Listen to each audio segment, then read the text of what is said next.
Imtiaz Jaleel ji.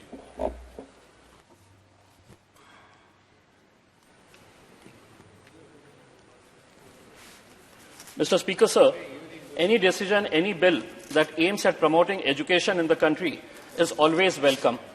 This bill, the Central University Amendment Bill 2023, which aims at establishing a university specifically and specially for the tribal population, is definitely a welcome move, and the basic idea behind it is to provide avenues of higher education and research facilities among the tribal population.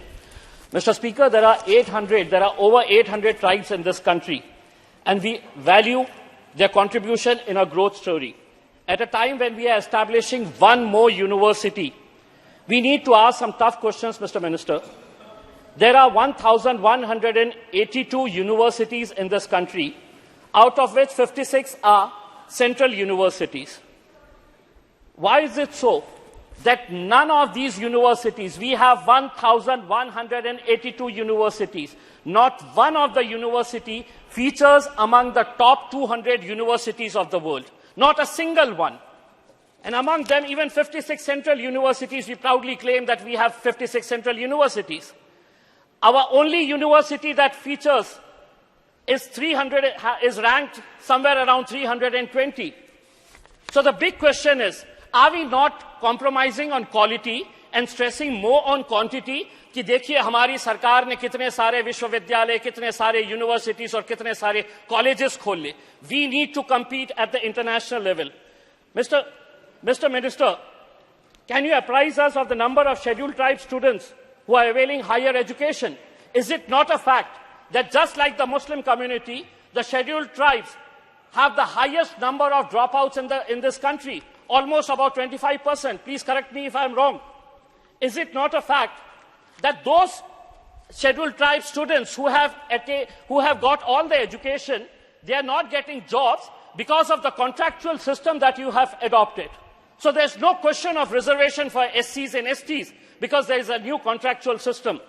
While I admit that there have been a number of commissions and committees that were constituted by the government to address the economic and social plight of the scheduled tribes, education of the tribal population, why is it that it continues to be dismal, Mr. Speaker?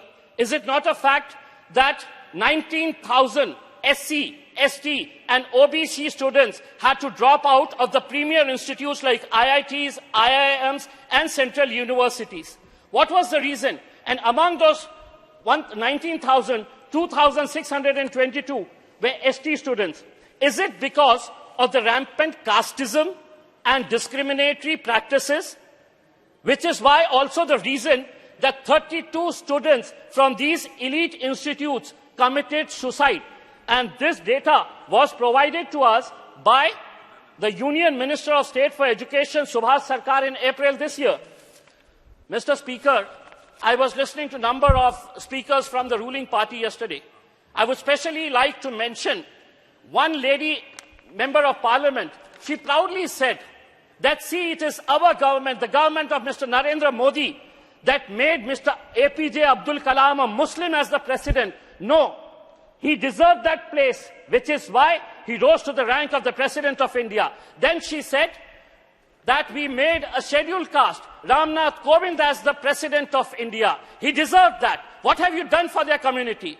The third is, she very proudly said, we made a scheduled tribe, a tribal woman as the president of India. Mr. Minister, I would like to ask one question. Draupadi Murmu, the president of India, lives next door to this palatial building that has been built by you. My question to you is, why was she not invited for the inauguration of this parliament building? She happens to be the custodian of the parliament building. She lives next door. And there were heroines that were roaming around in this parliament building when it was inaugurated, and you don't invite a tribal president of India. Mr. Minister, Mr. Speaker, I would just conclude by saying, आपने एक tribal महिला को एक कुर्सी तो दे दी, उस समाज को सम्मान देना भी सीखिएगा. धन्यवाद.